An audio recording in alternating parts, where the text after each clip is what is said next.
For some students, using Proloquo2go for written expression is your best option. First thing I'm going to do is open up Proloquo. I'm going to enter the text that I want to use. I want hamburger. I can also use a keyboard to compose unique messages. Here I'm selecting the keyboard. I have my CodeWriter keyboard installed, so as I type, I'm going to get some predictive text.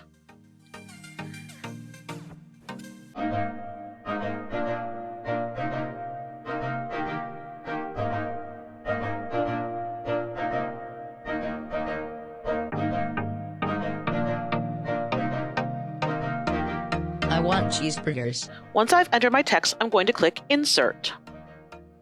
This will insert my text into the message window. It will also add icons. Now I'm going to click Back. Once I'm back, in order to share it, I'm going to click the box with the arrow out. Now I get to choose where I'm going to send it to. This time I'm choosing Google Drive. I'm going to select my Google Drive. Here's the message. Here's where I'm going to save it to, my drive. I'm going to click Save Here.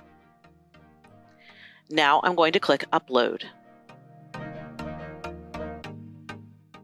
I can exit out of the app and go into Google Drive. Now, once I pull down to refresh, I'm going to have my document.